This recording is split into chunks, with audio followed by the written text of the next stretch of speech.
आज हमने स्टार्ट करना है चैप्टर नंबर 20। और चैप्टर नंबर 20 में हमने पढ़ना है किसके बारे में, जिस प्रोसेस के बारे में पढ़ना है वो है रिप्रोडक्शन। चैप्टर नंबर 20 में हम डिटेल में बात करेंगे रिप्रोडक्शन और किसकी रिप्रोडक्शन, ह्यूमन के अंदर ह्यूमन की रिप्रोडक्शन को हम जो है वो ज़्यादा फोकस करेंगे। अब देखें, जिस तरह से आपको पता है कि लिविंग थिंग्स होती हैं, living things comes from living thing, यानी जिंदा चीज़ों से ही जिंदा चीज़ें बनती हैं। जैसे एक मुर्गी है, उस मुर्गी से ही मुर्गी का बच्चा बनेगा, अंडा देगी उससे मुर्गी का बच्चा बनेगा। इंसान से ही इंसानों के बच्चे बनेंगे, बिल्ली से ही बिल्ली के बच्चे बनेंगे। मतलब लिविंग थिंग ही से लिविंग थिंग जो है वो बनती हैं। या कह सकते हैं कि ओनली लाइफ बिगेट लाइफ, जिंदगी ही जिंदगी को जन्म देती है, जिंदगी से ही जिंदगी बनती है। आज के दौर ये जो इस वक्त हमारी ज़मीन का जो एनवायरनमेंट है उसमें living thing non living thing से नहीं बनती। उस जमाने में जब ज़मीन पर जिंदगी स्टार्ट हुई थी, उस जमाने में, उस दौर में कई बिलियन साल पहले जब ज़मीन पर जिंदगी स्टार्ट हुई थी, तो उस वक्त हम कह सकते हैं कि पहला सेल जब बना था, तो उस वक्त ऐसा हुआ होगा कि नॉन लिविंग से लिविंग बन गया होगा। लेकिन आज जो है वो लिविंग ही से लिविंग बनेगा। Living things come from living things, जिंदा चीज़ों से ही जिंदा चीज़ें बनती हैं, और जिंदगी ही से जिंदगी जो है वो क्या लेती है, जन्म लेती है। अच्छा, अब इसके अंदर क्या होता है कि एक चीज़ होती है पेरेंट्स, हम बात करेंगे पेरेंट्स की, और दूसरा जो है वो प्रोजिनी। अब मिसाल के तौर पे अगर मैं आपको मिसाल दूं कि एक मुर्गी है या एक डक है, ये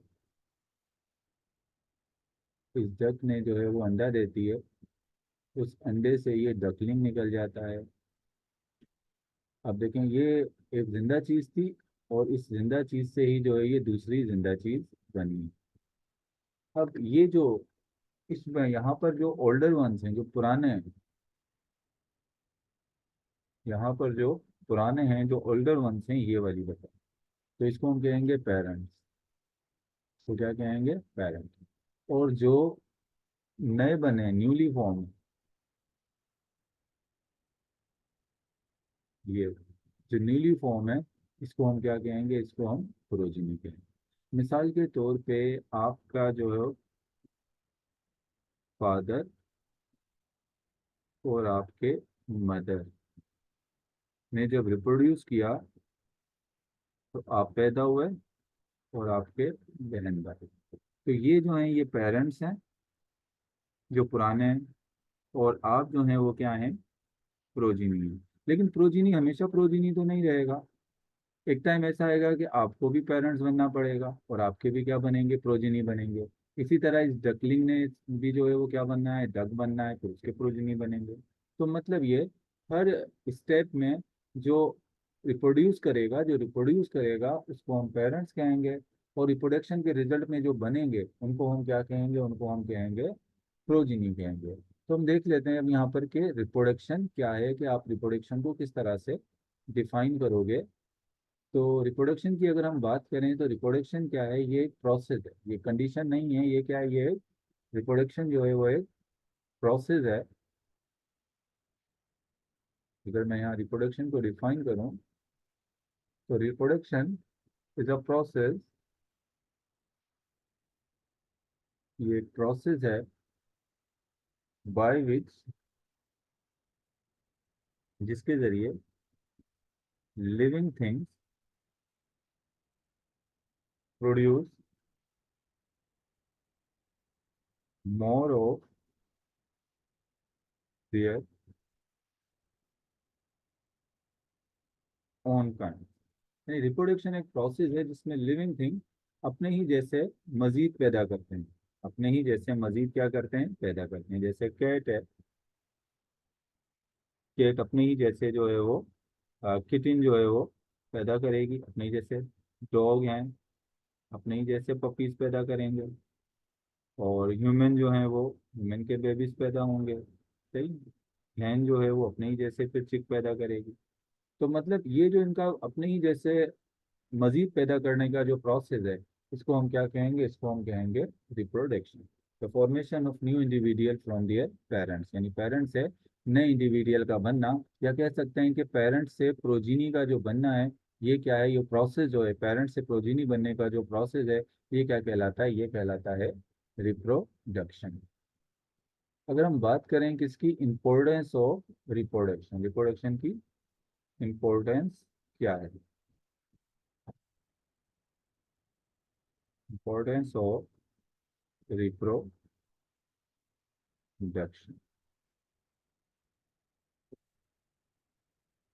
तो यहाँ पर सबसे पहले तो जो है वो एक बात आपने याद रखना है कि reproduction is not vital for life of an organism.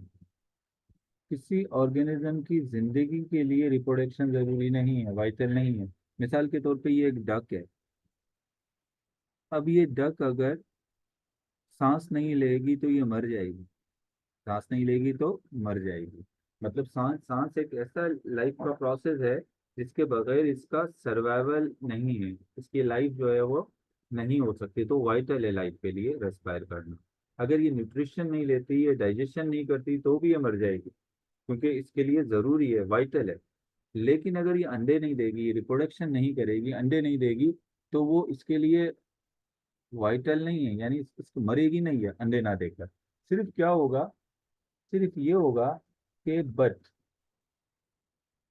It is important, यानी रिप्रोडक्शन जो है वो लाइफ के लिए इम्पोर्टेंट नहीं है, ऑर्गेनिज्म की लाइफ के लिए इम्पोर्टेंट नहीं है। फिर वो किस चीज के लिए इम्पोर्टेंट है? It is important for the continuity of its race. इसकी नस्ल के लिए जरूरी है रिप्रोडक्शन करना। अगर ये बतख अंडे नहीं देगी तो इसकी नस्ल आगे नहीं चलेगी। अगर मिसाल के तौर पे दुनिया की तमाम डक्स जो है वो क्या करें, वो अंडे देना छोड़ दें, तो क्या होगा? दुनिया से डक्स की जो नस्ल है वो क्या हो जाएगी? खत्म हो जाएगी। एक एक करके तमाम डक्स मरती जाएंगी और उसके बाद नई नस्ल कोई वो मौजूद नहीं होगी। तो कहने का मतलब ये है कि रिप्रोडक्शन इम्पोर्ट जिंदगी के लिए, ऑर्गेनिज्म की जिंदगी के लिए जरूरी नहीं है, लेकिन उसकी नस्ल को बढ़ाने के लिए, उसे उसकी नस्ल के सर्वाइवल के लिए, उसकी रेस के सर्वाइवल के लिए क्या है? जरूरी है। तो हम कह सकते हैं कि ये क्या है basically? It is the process of continuation, it is the process of continuation of life with a fresh start, with a fresh start. Continuity of life, it is a process of reproduction, is a process of continuity of life with a fresh start. अब क्या मिसाल के तौर पे ये बतख अंडा देती है, तो इससे ये डकलिंग निकला। अब ये एक फ्रेश स्टार्ट हो गया, यानी बतख की एक नई जिंदगी जो है, एक नया एक फ्रेश स्टार्ट हुआ, सही है ना? अब ये जो है वो बड़ा बतख, ये अब ये फिर एक डक में कन्वर्ट हो गई। से फॉर एग्जाम्पल इसने सेक्सुअल रिप्रोड्यूस किया मेल डक के साथ, फिर इसने फिर अंडा दिया, फिर इससे एक नया बच्चा निकल गया। यानी हर दफा एक नई फ्रेश लाइफ स्टार्ट हो गई। रिप्रोडक्शन का मतलब क्या है? कि हर टाइम के बाद, एक जनरेशन के बाद दूसरी फ्रेश जनरेशन जो है वो क्या होती है? स्टार्ट हो जाती है।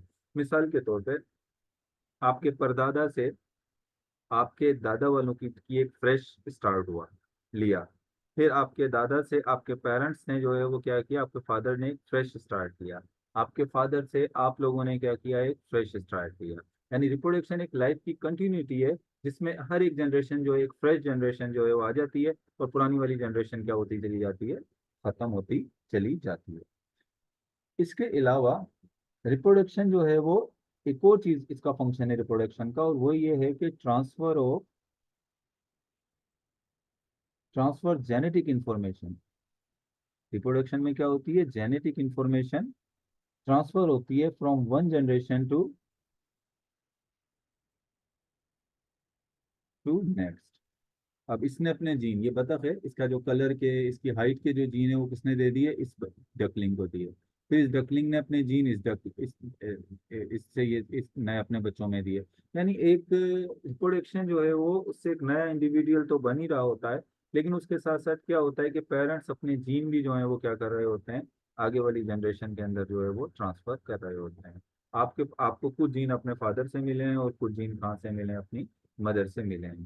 तो रिप्रोडक्शन जो है वो नई लाइफ स्टार्ट होती है उससे, और उसके साथ साथ क्या होता है, एक जनरेशन से दूसरे जनरेशन में उनके जीन जो होते हैं, उनके जो हेरिडिटी कैरेक्टर होते हैं, वो क्या हो रहे होते हैं, ट्रांसफर हो रहे होते हैं। जैसे मुर्गी के अंडे से जो है वो मुर्गी का बच्चा निकलेगा, क्योंकि उसमें मुर्गी ने अपने जीन जो है वो ट्रांसफर किए हैं।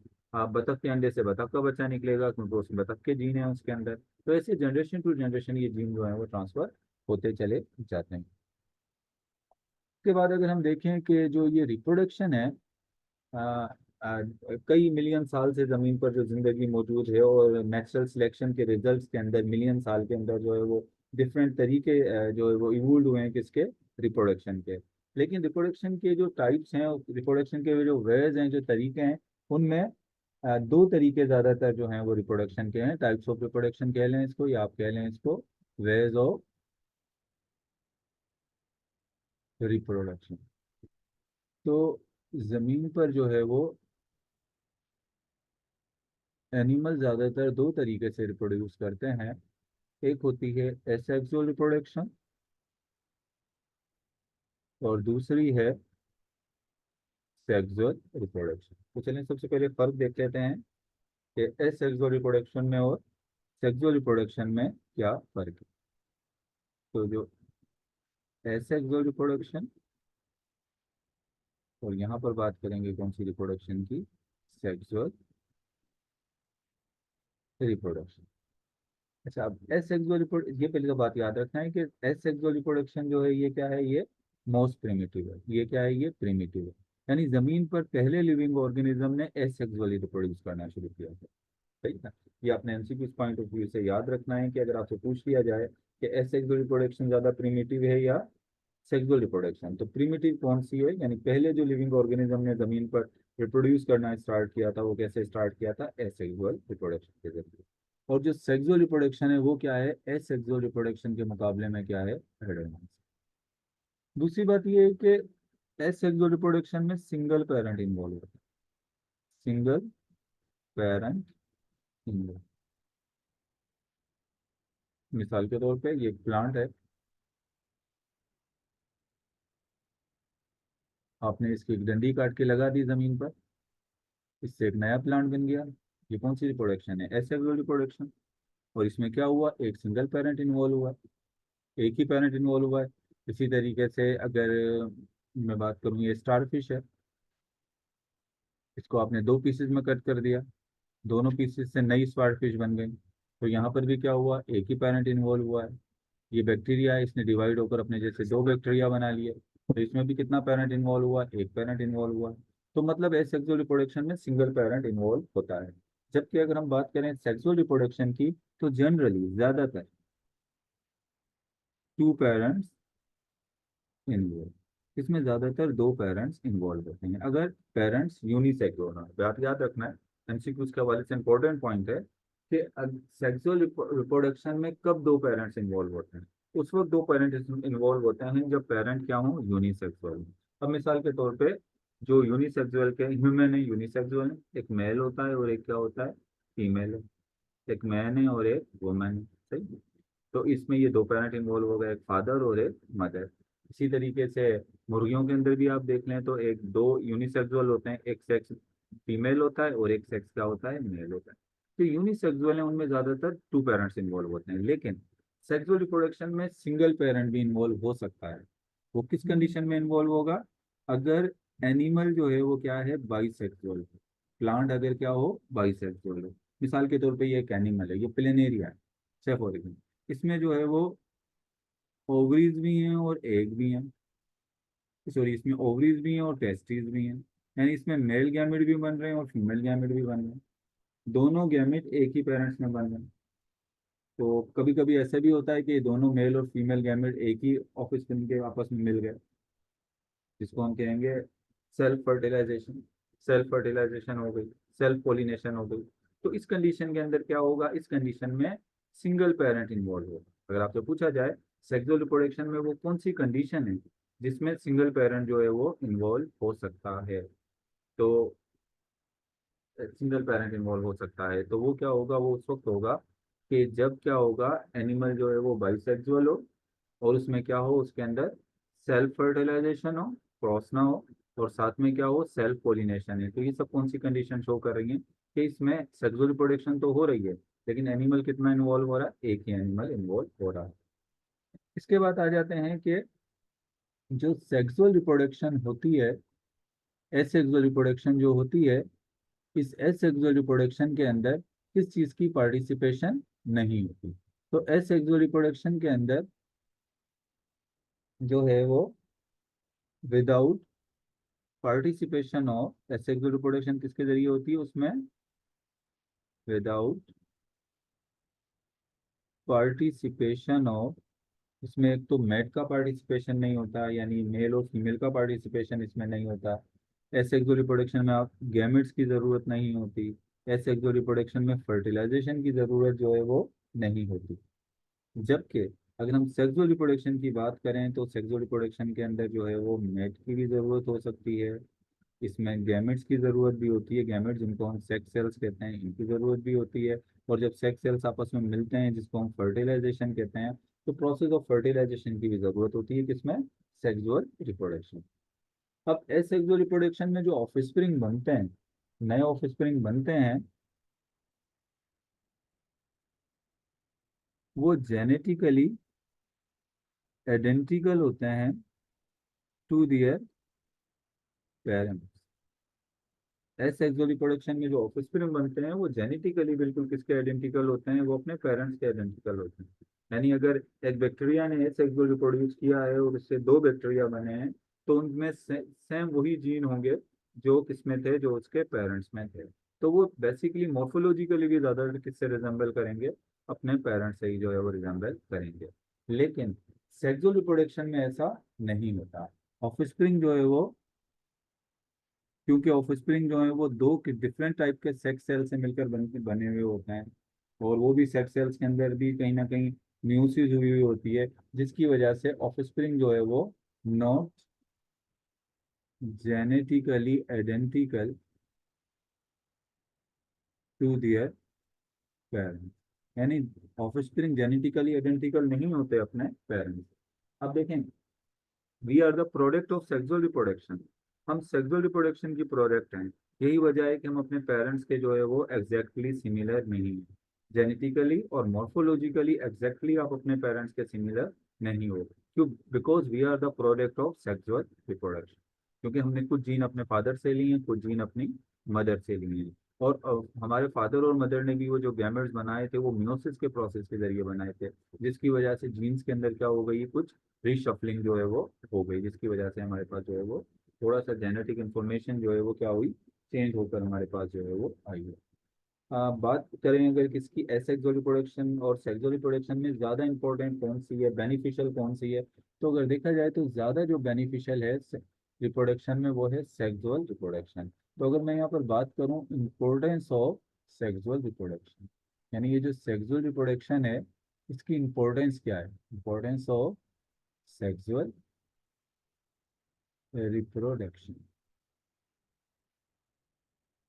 अब देखें सेक्सुअल रिप्रोडक्शन की जो इम्पोर्टेंस है, एक तो ये है कि sexual reproduction lead to genetic diversity and adaptation. Sexual reproduction lead to genetic diversity and adaptation. अब मुझे यहाँ कह रहा है कि सेक्सुअल रिप्रोडक्शन की वजह से क्या होती है, एक तो जेनेटिक डाइवर्सिटी होती है और दूसरी एडॉप्टेशन होती है। अब मैं इसको आपको एक मिसाल से समझाता हूँ। से फॉर एग्जांपल, एक कैट है, कुछ कैट हैं, एक जगह पर कैट्स की पॉपुलेशन है, उसमें कुछ कैट ऐसी हैं जिनके बॉडी के ऊपर हेयर ज्यादा है, जिनकी बॉडी पर क्या है, हेयर ज्यादा है। और दूसरी कैट ऐसी हैं जिनकी बॉडी के ऊपर हेयर क्या है, कम है। अच्छा, जिनकी बॉडी पर हेयर ज्यादा है उनकी वाटर रिटेंशन कम है, यानी बॉडी में वाटर को स्टोर कम कर सकती हैं। वाटर रिटेंशन इनकी क्या है, लो है। और जिनकी बॉडी पर हेयर जो है वो क्या है, कम है, नहीं जिनकी बॉडी पर हेयर ज्यादा है से फॉर एग्जाम्पल, उनकी वाटर रिटेंशन क्या है, हाई। उनकी वाटर रिटेंशन क्या है, हाई है, यानी बॉडी के अंदर वाटर को ज्यादा स्टोर कर सकती है। और जिनकी बॉडी पर हेयर कम है, उनकी बॉडी में वाटर रिटेंशन क्या है, लो है, यानी वाटर को कम स्टोर कर सकती है। मैंने अभी आपको क्या कहा, एक इलाके के अंदर दो किस्म की कैट, एक कैट वो है जिसकी बॉडी पर हेयर ज्यादा है और उसके साथ क्या है, वाटर रिटेंशन भी ज्यादा है, यानी वो पानी को ज्यादा जो है अपनी बॉडी में स्टोर कर सकती है। और एक कैट्स के पॉपुलेशन वो है जिनमें वाटर तो बॉडी पर कम है, लेकिन वाटर रिटेंशन क्या है, पानी को कम स्टोर कर सकती है। अब क्या होता है, जिस जगह पर ये रह रही हैं, यहाँ पर जमीन एनवायरनमेंट में चेंज आ जाता है, एनवायरनमेंट थोड़ी हॉट हो जाती है। अब इस हॉट इन्वायरमेंट में वो कैट सरवाइव कर सकती हैं जिनके पास क्या है, जिनकी बॉडी पर लो हेयर हो, लेस हेयर हो, बॉडी पर हेयर क्या हो, कम हो, और वाटर रिटेंशन क्या हो, ज्यादा हो, वाटर रिटेंशन हाई हो। वही कैट सरवाइव कर सकती हैं, बाकी कैट सरवाइव नहीं कर सकती। अगर ये एसेक्सुअल रिप्रोड्यूस करेंगी, अगर एसेक्सुअल रिप्रोड्यूस करती हैं, तो इस वाली कैट से तमाम की तमाम ऐसी ही कैट पैदा होती है, यानी बॉडी पर हेयर ज्यादा होते हैं और वाटर रिटेंशन भी ज्यादा होती है। तो अब एक कैरेक्टर तो इनके पास है कि वाटर रिटेंशन ज्यादा है, जिसकी वजह से ये सर्वाइव करें, लेकिन दूसरा कैरेक्टर इनके पास नहीं है, बॉडी हेयर इनके ज्यादा है, तो भी सर्वाइव नहीं करेंगे।